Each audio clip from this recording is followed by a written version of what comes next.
Mga kwento ng pag-asa, aral, inspirasyon. Sama-sama nating balikan ang mga pahina ng inyong buhay at ang mga kwento ng pagsubok at tagumpay. Handog ng radyo natin FM nationwide. Kasama si Miss Gladys Mabini. Gladly yours. Tuwing linggo, alas 9 ng gabi, it's a date with Miss Gladys Mabini. Gladly yours.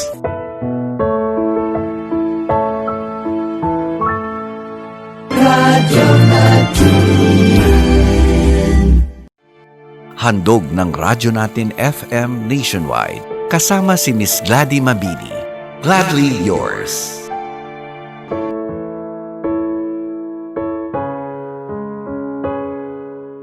Magandang gabi na muli sa lahat ng ating mga tagapakinig sa buong kapuluan. July 19, 2020. Kalagitnaan na nga po ng buwan na ito, and God has been good to us. Heto tayo at patuloy na nabubuhay, patuloy na nakakasama ang mga taong mahalaga sa atin. Patuloy na nararanasan ang katapatan at pagmamahal ng Diyos sa bawat araw. Kumusta po kayo mga kaibigan? Tomorrow is another day, pero bago natin harapin ang bukas, hayaan po ninyo ngayong gabi ay magkasama po tayo. Ito po si Miss Glad at kayo po ay nakikinig sa radyo natin FM nationwide. Noong isang araw, kausap ko ang aking mga anak. Nagpupulong kami ng mga dapat na gawin ng bawat isa sa panahong ito na binago ng pandemya ang kalakaran ng ating pamumuhay. And I was telling them about the parable of the talents sa Bible. Ito yung kwento ni Jesus tungkol doon sa master na may mga servants na pinagkatiwalaan niya ng bags of gold.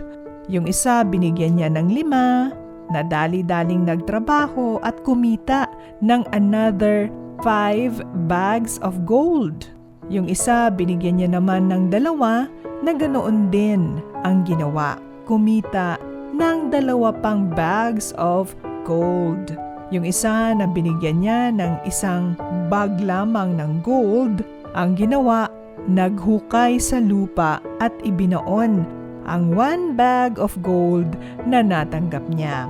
And then, umalis ang master. Makalipas ang ilang panahon, heto na siya at bumalik na at mag-a-accounting na ang mga servants. Yung binigyan niya ng 5 bags of gold, ang sabi, "Master, binigyan mo ako ng 5 bags of gold. Tignan mo, nadagdagan ng 5 pa." Natuwa ang master at ang sabi, "Well done, good and faithful servant. You have been faithful with a few things. I will put you in charge of many things. Come and share your master's happiness."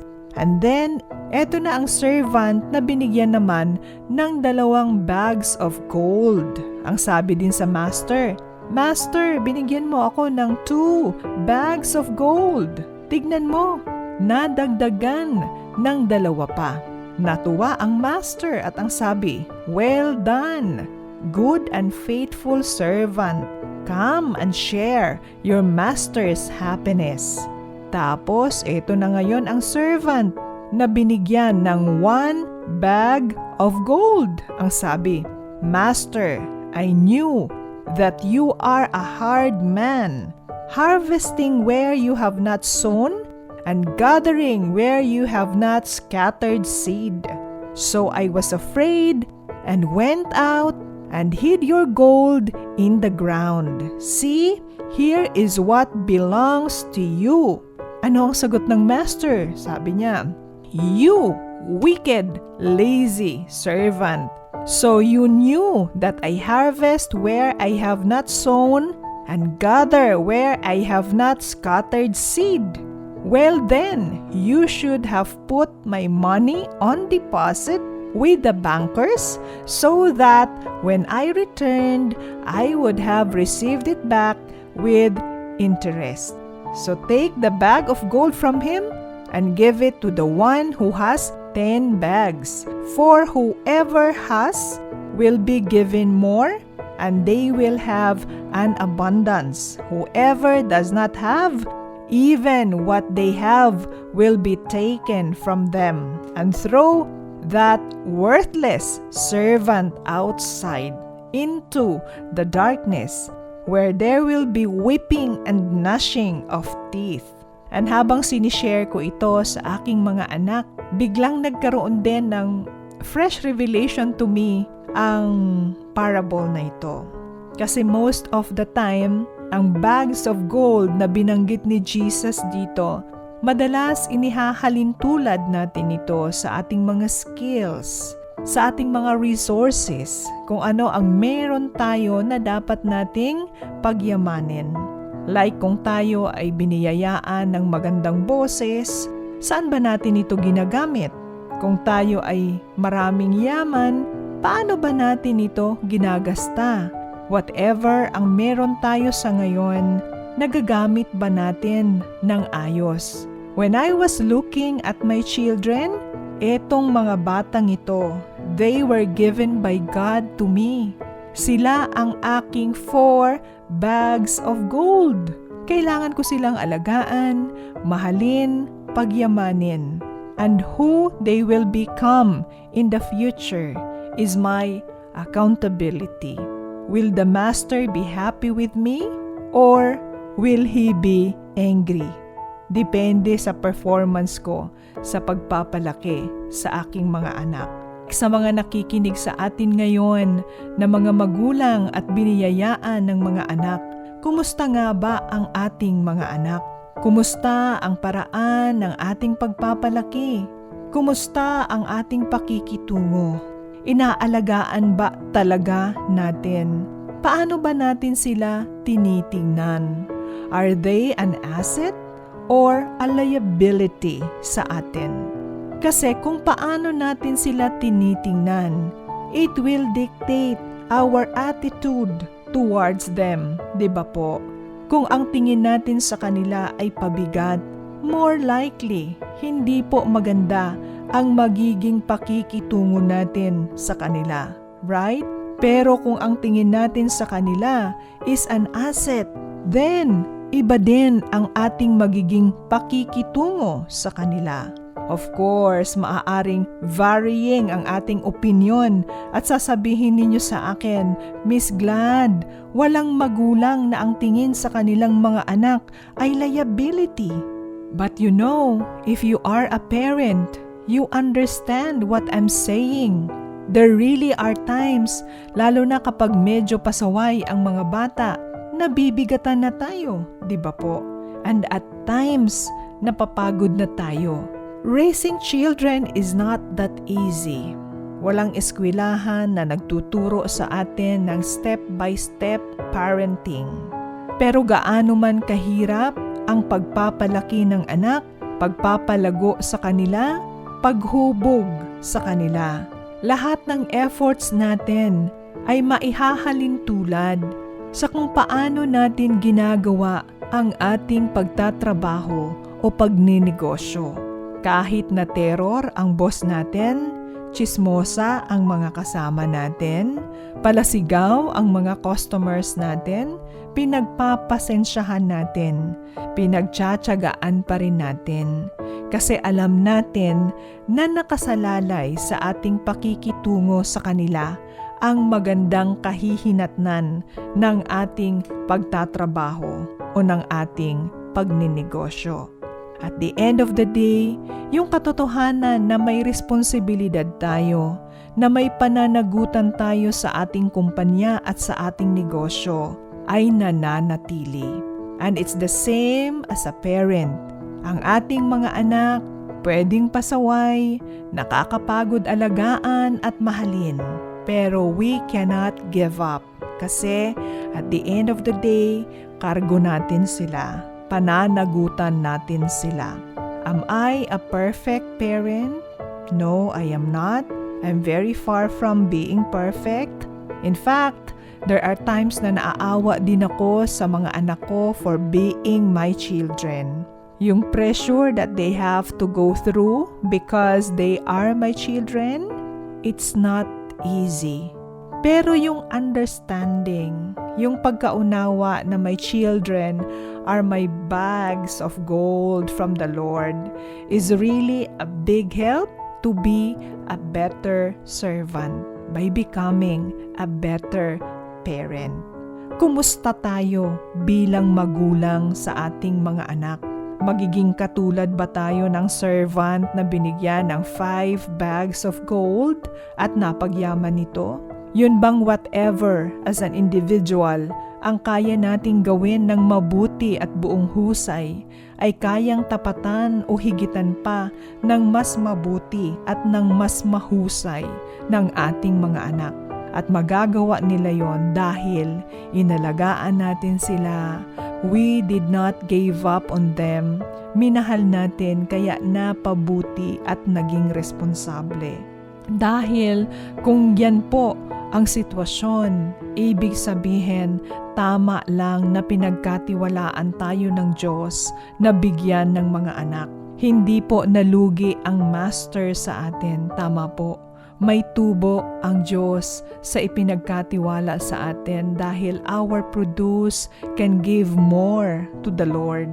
Pero kung katulad tayo ng servant na binigyan ng isang bag of gold at ang ginawa ay sa halip na pagyamanin ay ibinaon sa lupa at itinago, or kung ihahalin tulad natin sa pagiging magulang, imbis na suportahan, alalayan, turuan, ay pinabayaan natin ang ating mga anak. Sinikil ang kanilang pangarap, hindi pinag-aral, hindi dinisiplina, sinaktan.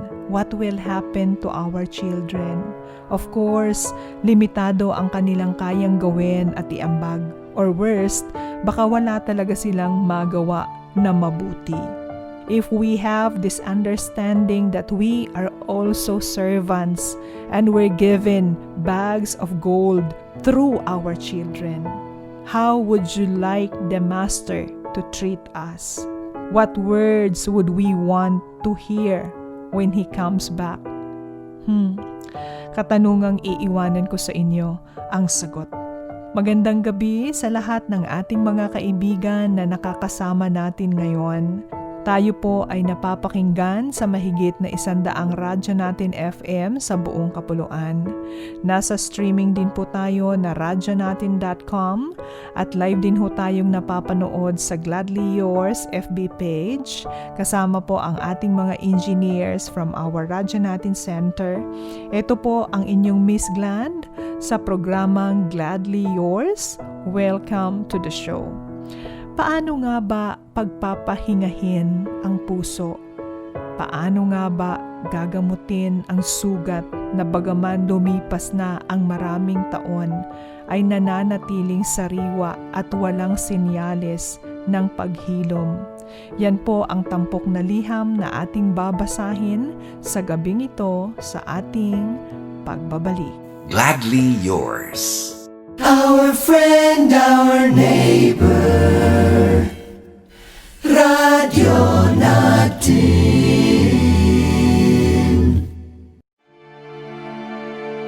Gladly Yours.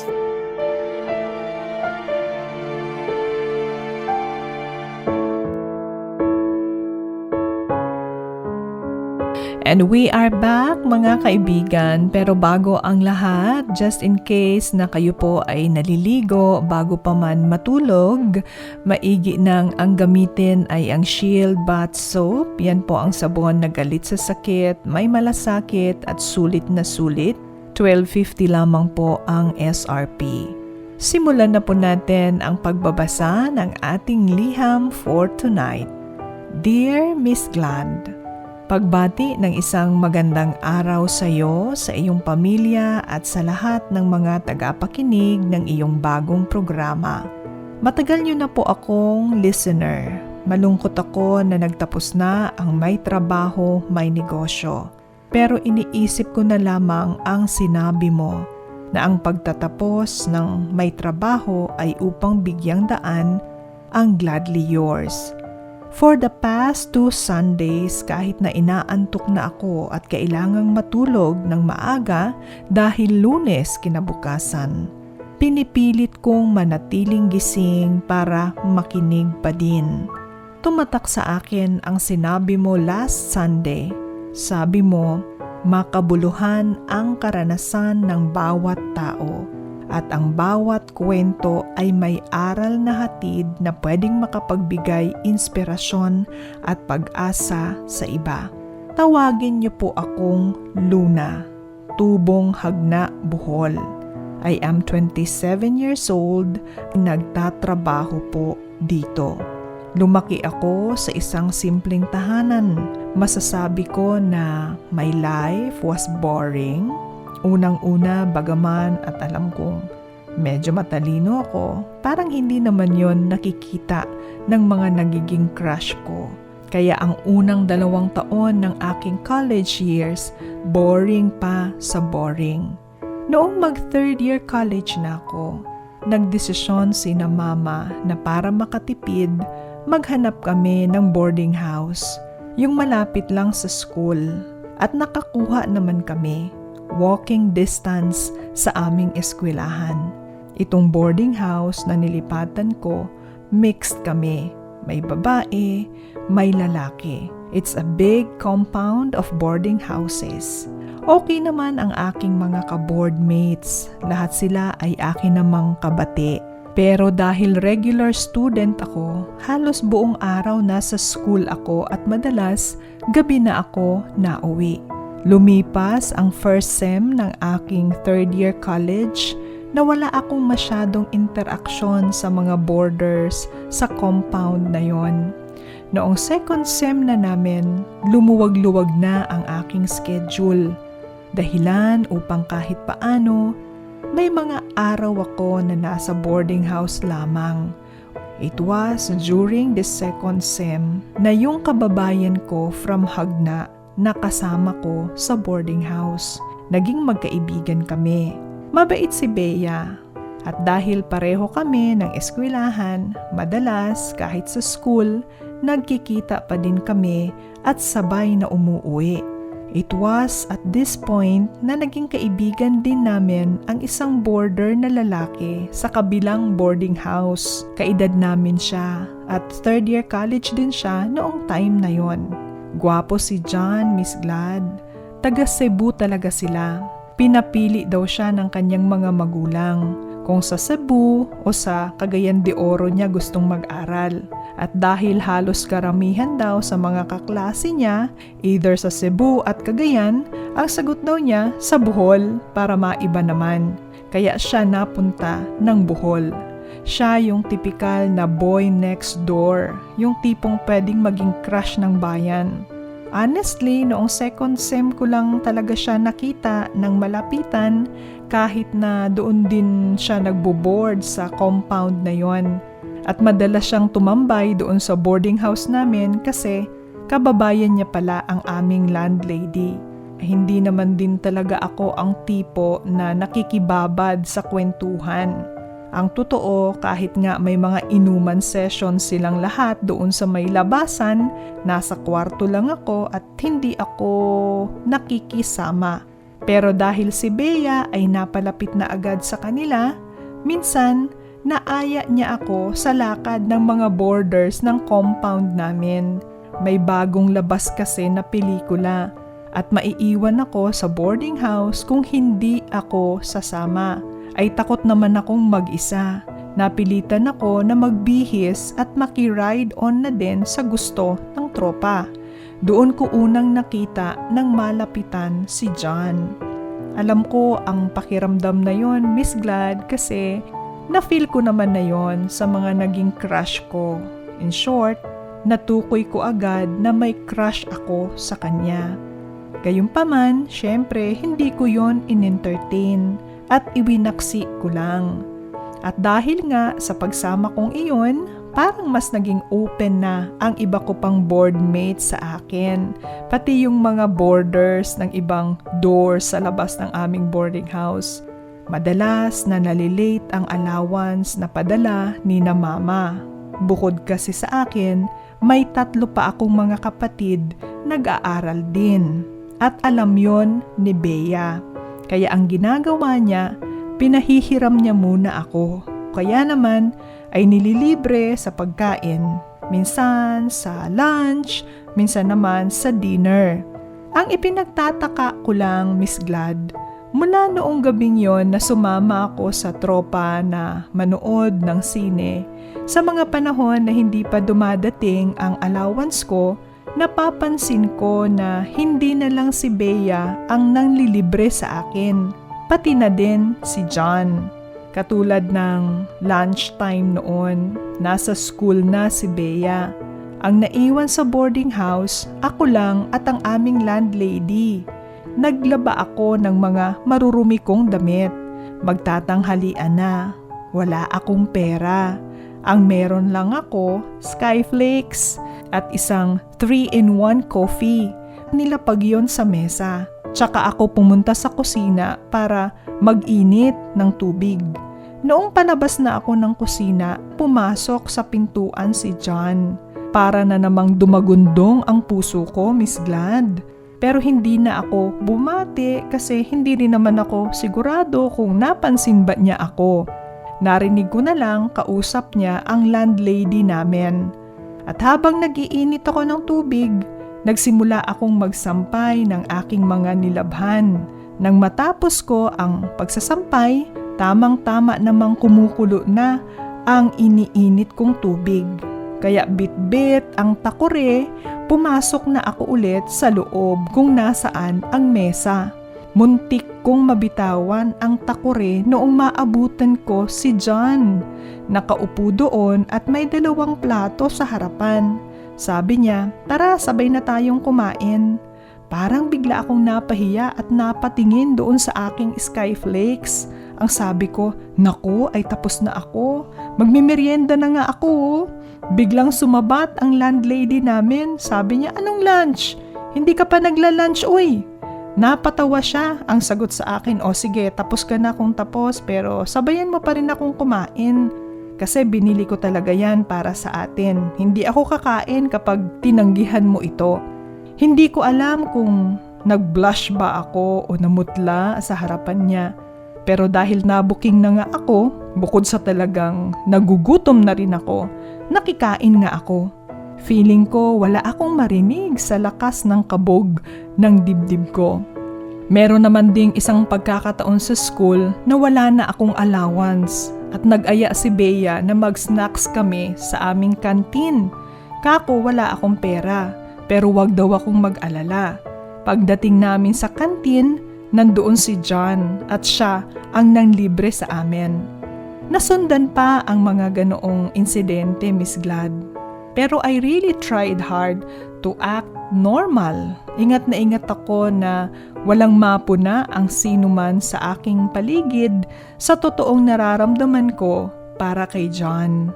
Pero may isang pangyayari na nagpasidhi talaga ng aking nararamdaman para sa kanya at nagbigay sa akin ng pag-asa na baka the feeling is mutual. Patapos na noon ang second sem namin. Magsi-sem break na, katatapos lang ng pinakahuli kong klase. Naglalakad ako sa hallway nang marinig kong parang may tumawag sa akin. Hindi ako lumingon, kako baka guni-guni ko lang. Pero tinawag ako ulit at boses ni John ang aking narinig. Kaya bigla akong napalingon, Miss Glad. At hindi nga ako nagkamali. Siya ang tumatawag at patakbong lumalapit sa akin. Alam mo yung mga nakikita mo sa movie, Miss Glad, na parang nag-slow motion ang lahat sa paligid? Ganoon ang aking paningin sa kanya. Very masculine sa suot na jersey. Kung lumulundag lang ang puso, palagi ko naapakan na ng iba ang puso ko, hindi ko pa alam. Buti na lang, nagsalita siya ulit. Boses niya ang nagpabalik sa akin sa realidad. May basketball game daw sila. Baka daw gusto kong manood. Gulat man sa kanyang pag-aaya, Naitanong ko kung kasama ba si Bea. Ang sagot niya, hindi daw. Ako lang daw ang kanyang inimbita.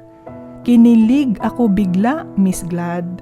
At kahit dapat ay pupunta ako ng library para magsauli ng libro, pinili kong sumama sa kanya at manood ng kanilang laro. Magaling palang maglaro ng basketball si John.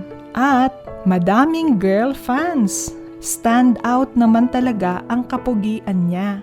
At dahil maputi, kahit na pawis na, parang ang bango pa din.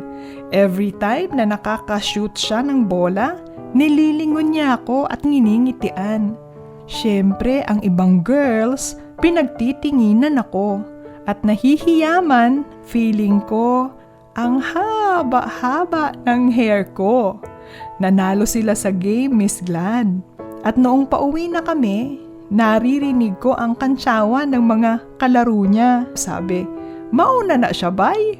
Ngingiti-ngiti lang siya, Miss Glad. Sabay kaming umuwi noong gabing yon. Ang totoo, kakaiba nga. Nakarating kami sa compound ng aming boarding house na halos hindi kami nagkibuan. Nagpapakiramdaman lang. Pero ako sa sarili ko, alam ko na speechless ako kasi walang pagsidlan ang excitement na aking nararamdaman. And for the first time, kahit na finals namin, nakangiti akong natulog noong gabing iyon. Abala na ang mga sumunod na araw. Naghahabol na ako sa pagpapapirma ng clearance. Hindi kami nagpapang-abot ni John. 2 araw na ang lumilipas. Pero hindi ko pa siya nakikita. Ayoko namang magtanong sa mga kasama namin. Para na akong nanghihina, Miss Glad. Pauwi na muna ako ng Hagna at doon magpapalipas ng sem break. Gusto ko nang maiyak sa totoo lang. Tapos noong huling gabi ko doon sa boarding house na yon, mag-aalas 9 na ng gabi. Nakapag-impake na ako, nakapaglinis na din, kaya naghanda na akong matulog. Nang meron akong marinig na mahinang katok. At dahil akala ko baka ka-boardmate ko lang, hindi ako bumangon sa pagkakahiga. Pasigaw ko lang na sinabing, bukas yan. Hindi ko nilingon ang pinto nang maramdaman kong nagbukas ito. At bigla akong napabalikwas. Noong boses ng lalaki ang marinig kong tumawag sa aking pangalan. Si John! Miss Glad! Si John ang nasa pinto.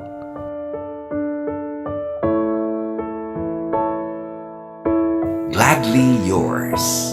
Our friend, our neighbor, Radyo Natin.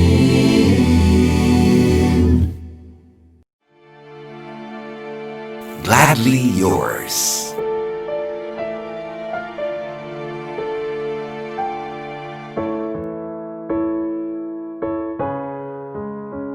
Napabalikwas ako, Miss Glad, sa gulat. Dali-dali akong tumayo.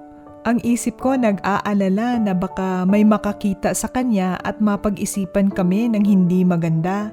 Kaya kahit walang ayos, tumayo ako at inaya siya sa labas ng kwarto.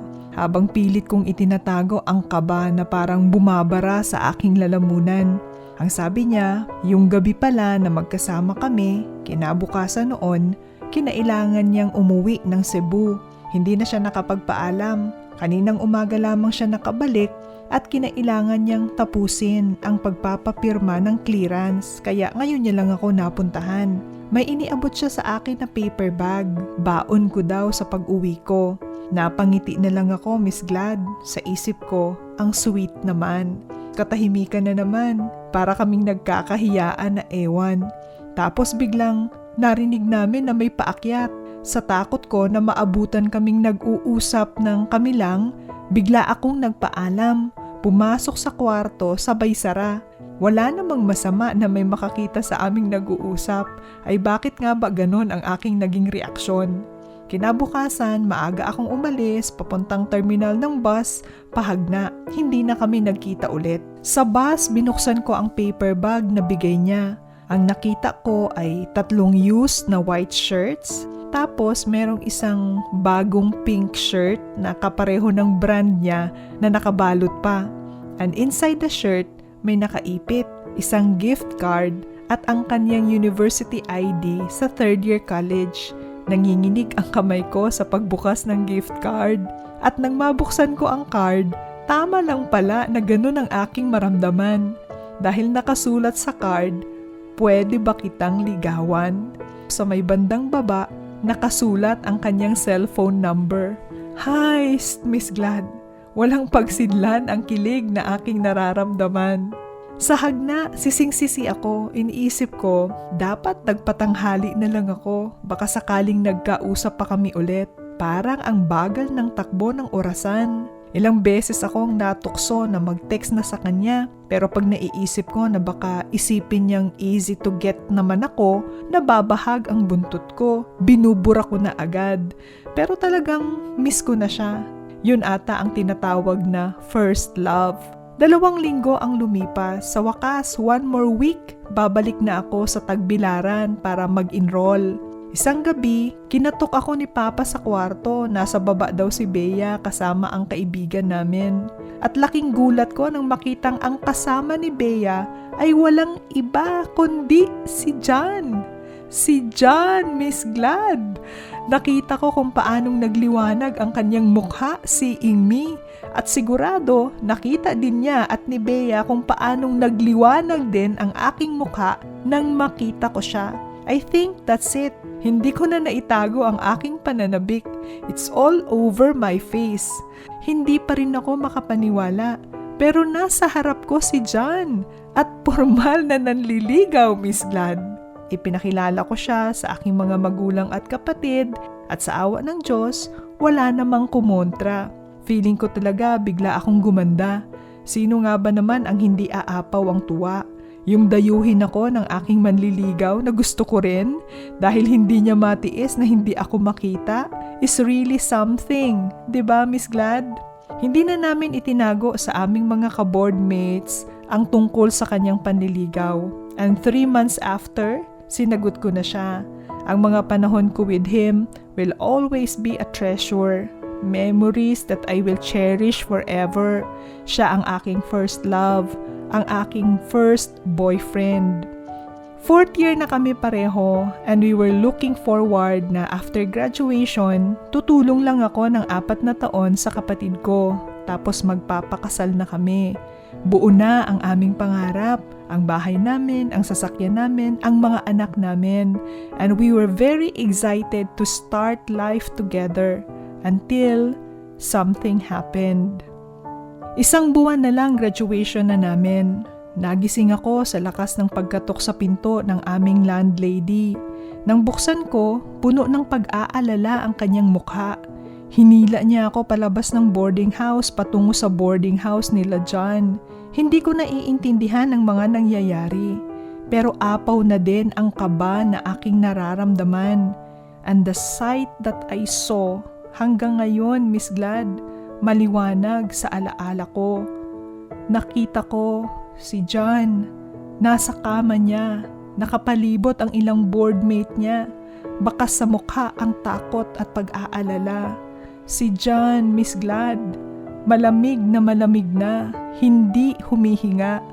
Dumating ang ambulance, dinala namin siya sa ospital. Dead on arrival, sabi ng doktor. Hindi namin naagapan, binangungot si John, Miss Glad. Para akong kandilang nauupos. Nag-iiyak ako. Halos magwala ako. Nakiusap sa mga doktor na gawin ang lahat. Hindi ko matanggap. Bakit si John? Bakit?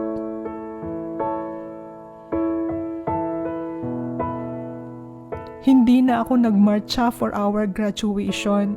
Umuwi ako ng hagna. But it took me some time to move on. Walang araw na lumipas na hindi ako umiiyak. Sa gabi, yakap ko ang used white shirt na una niyang ibinigay sa akin. Yung ID niya, nasa loob ng unan ko. Tinitignan ko gabi-gabi. Kinakausap ko bago ako matulog.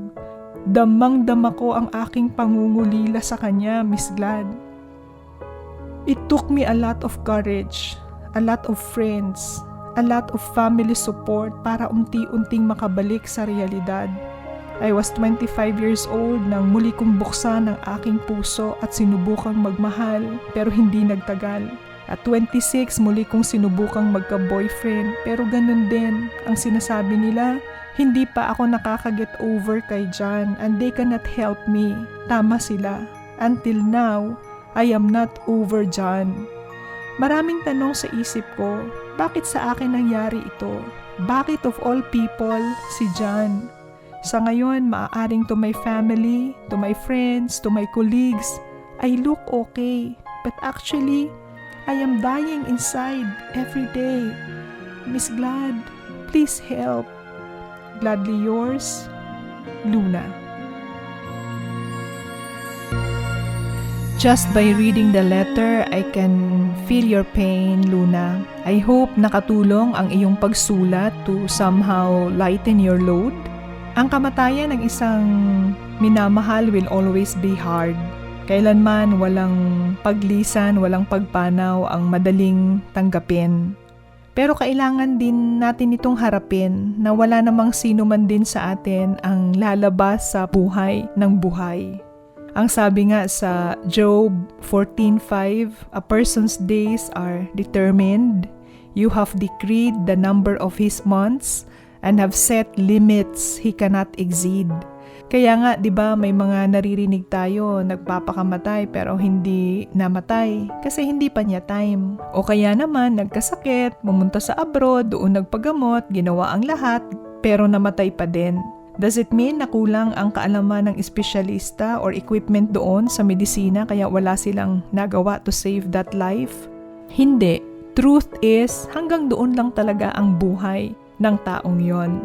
Ayon nga sa Psalm 139 verses 15 to 16, my frame was not hidden from you when I was made in the secret place, when I was woven together in the depths of the earth. Your eyes saw my unformed body. All the days ordained for me were written in your book before one of them came to be.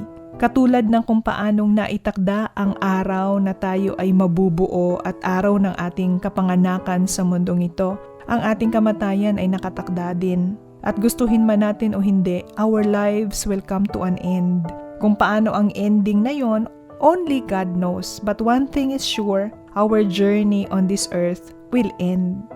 But is it the end of us when we die here? No, it's actually the beginning of our eternity. Kung sa langit o sa impyerno, depende sa kung paano ba natin isinasapamuhay ang buhay natin ngayon. But definitely, hindi natatapos sa mundong ito ang lahat. Which also means, Luna, na temporary separation with John lamang ang lahat. Pero harapin natin ang ngayon. Nasaan ka ba ngayon? You are here with us. Nasa mundo ka ng mga buhay. Nandito ka pa. Si John, he's not here. Wala na si John at kailangan mong tanggapin na hanggang doon lang ang buhay niya sa mundong ito. You have to understand na kahit sino man sa atin, wala tayong kapangyarihan na pigilin ang anumang nakatakda na unless the Lord intervenes. Luna, there's more to life after John. Hindi talaga kayo ang para sa isa't isa. Di ba nga merong kasabihan na kung hindi ukol, hindi bubukol. Kahit anong pilit natin, kung hindi yun ang tinadhana, it will never happen. Kailangan mong makita that you have your family na nagmamahal sa'yo since day one. Mga kamag-anak, kaibigan na nagmamalasakit sa'yo kaya hindi ka binibitawan. At maaaring dahil masyado kang lubog sa sarili mong pagdaramdam, hindi mo nakikita kung paano din silang nasasaktan because of you, because of the suffering that you chose to embrace. It's okay to cry, it's okay to let ourselves feel the pain. Kailangan nating gawin yon para mailabas natin ang lahat ng sama ng loob at hinanakit sa mga pangyayari na ating nararamdaman. Pero Luna, 7 years is too long already. Huwag mong gawin sa sarili mo yan. Huwag mong parusahan ang iyong sarili for something na hindi mo naman kasalanan. You deserve to be happy. For the sake of those who love you and for your own sake. Your pain, your crying, your suffering will not bring John back to life. At kung nakikita niya ang paghihirap na pinagdadaanan mo dahil sa pagkawala niya, I'm sure hindi niya gugustuhin na makita kang nagdurusa ng ganyan. Kailangan mong manindigan at piliin na magpakatatag at muling maranasan ang buhay. Ang mga negatibo nating pakiramdam, nananatili yan dahil mas pinili natin na i-nurture ito kesa sa iwaksi. Our choice determines the outcome. So kung after 7 years, ganoon pa din ang sakit na iyong nararamdaman, yun ay dahil may pagsang-ayon yon mula sa'yo. Bakit si John of all people? Well, that's $1 million question na tanging Diyos lamang ang may alam kung ano ba ang kasagutan. But please know, Luna, na kahit na hindi natin naiintindihan ang mga pangyayari sa ating buhay, kahit na tayo ay namimighati, nagdurusa, nasasaktan, naririyan ang Diyos at sinasamahan tayo sa proseso na ating pinagdadaanan. And we can always trust the heart of God. Dahil kapag ginawa natin yon, He can make all things work together for our good. Alam ko, siguro sinasabi mo, hindi ganun kadali ang lahat, Miss Glad. It's better said than done. Nakaka-relate ako sa nararamdaman mo. I know how hard it can be kasi katulad mo, I also lost some people that I really love, no? Ang lola ko na nagpalaki sa akin, na ipinagdasal ko na sana humaba ang buhay para mapagsilbihan ko. Pero dahil nagkaroon ako ng sarili kong pamilya, hindi ko agad nagawa.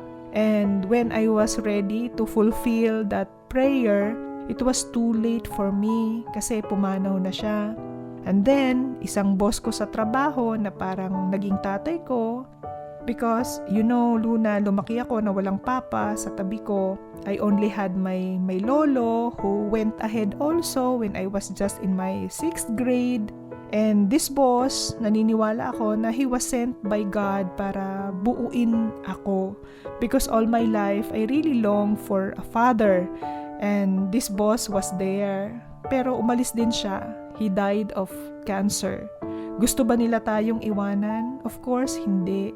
Gusto ba nila makita how broken we are dahil wala na sila? Of course, hindi. Bakit?